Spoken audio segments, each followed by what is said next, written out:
in Sunday's action.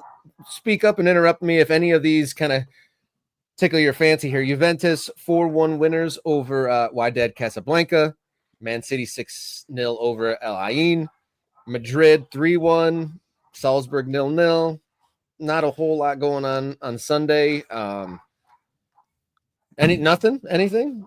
Well, I thought you were still giving me results. You're just waiting for me to say something. No, I mean, like, I think that, if you want to be kind of cheeky about it, you could point out that Manchester City playing Al Ain of the UAE is effectively a derby match. Could say it that way. It's a the money is coming from the same place, right? So that it's an Emirati derby between Manchester City and Al Ain. And obviously, Manchester City slightly better, 6 goals to the good. Erling Haaland, who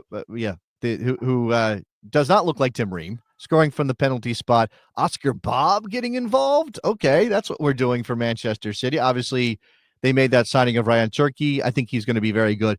Ryan Cherki's talked about he wants to use Manchester City as a platform to go win a Ballon d'Or. Like, he's not being shy about his ambitions in Manchester. So, we're not to a serious point in this tournament yet. We have seen some big teams play one another because of the draw, but we haven't seen them play one another in a knockout format. That is still to come. So I'm curious to see when we get there. I don't know what we got coming up in the Club World Cup, Rob. What's notable on the match list at this point? Today, Club World Cup action. It's Group A and B. So winless Porto take on Al Ahly. Inter Miami taking on Palmeiras this evening at 9. And like I said, the two top teams playing each other. So Porto would have to throw up some crazy goals to challenge Inter Miami. So that's probably most likely going to see Miami progress to the knockout stages. The lone MLS progressor, if everything goes like normally this evening with Inter Miami. Okay. So you say that. Obviously, I mean, I'm assuming, and again, this is new for everybody, but the first tiebreaker is not goal difference. Okay. It is, I believe it is head to head. Is that right?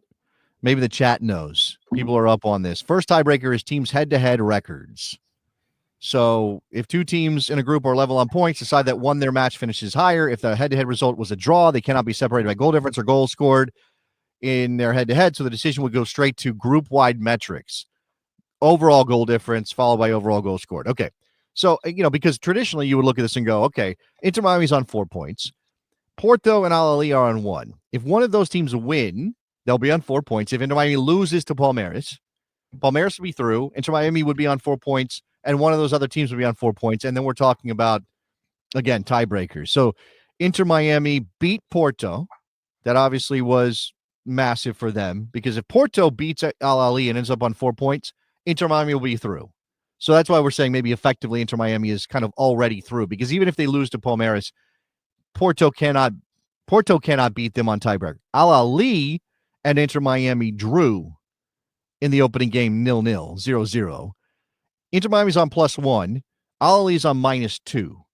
So in order to overcome their deficit in terms of the tiebreakers, then Al Ahly would have to put up a big number against Porto, which I don't think is likely. So there you go. That you're right. It looks like Inter Miami probably is through, Rob. But that you look at the rest of this for Major League Soccer, and that's to come in terms of the third matches for those other groups. But LAFC has lost both their games. Seattle has lost both their games. Those teams are out. Yeah. Do you think that what can Seattle do? One final note on Club World Cup. So Group B, a little bit more in the mix. Atletico Madrid taking on Botafogo. Seattle hosting PSG. Madrid and PSG both contending for a spot still here in this final group match day. Seattle obviously out, could possibly play spoiler. What could Seattle do to rescue any sort of hope here for this endeavor? It does look like they're running into a buzzsaw here. I hate death, to be fair. Oh yeah, no, it absolutely is. And I hate to say it this way, but of course it'd be nice if they didn't get embarrassed. And look, I'm not a Seattle fan. I got no, it doesn't matter to me whether the Seattle Sounders win or lose or whatever, except we're all in this position because of where MLS is in the world. And we're going to talk more about MLS's future thanks to Johnny Infantino later in the show. But we're all at this point where somehow, some way, every MLS performance reflects back on American soccer fans, whether you want it to or not, or whether you're an MLS fan or not. I know some people try to separate themselves. Oh, I live in America, but I'm not an MLS fan. MLS is trash. I had somebody in my Blue Sky mentions MLS is trash. All right, brother, if that's what you believe, good for you. Don't watch it. But remember that American soccer is tied up in the fortunes of MLS, especially when it comes to this kind of competition. So everybody is going to judge MLS on how the teams do in the Club World Cup, unfairly, probably. Inter Miami could get through the group. That would be an achievement, and that would be something. And therefore, it wouldn't be a disaster across the board. But it would be nice if Seattle at least held their own against PSG for a while. Like if they lose 6-0, that's not great. It's not great for MLS. I don't know. Remember, PSG beat Atleti 4-0 and then lost to Botafogo. So I don't know what to make of that. And then you've got LAFC, who I thought was, okay against Chelsea, got beaten, and should have done better against Esperance. So there you go. Yeah, that penalty really will be, the LAFC will be ruining that missed penalty chance. And you'd say, I saw a comment too, that outside of Auckland, the semi-pro team from New Zealand, the MLS might have been the worst performer so far. I don't know. Oh, well, I mean, who else has 3 teams or more in the competition? I mean, it's Brazil, and they're all doing relatively well, right?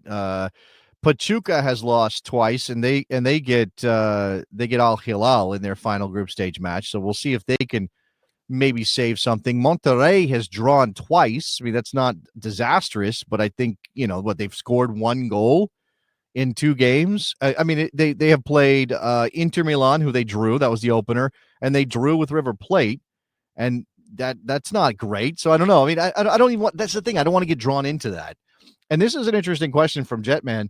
Do you think fans of teams and leagues that non-favorite team are rooting for the team in the? Okay, so what I think he's saying is, if you are a fan of an Italian team that's not in this competition, do you care if Inter Milan or Juve do well or win it all?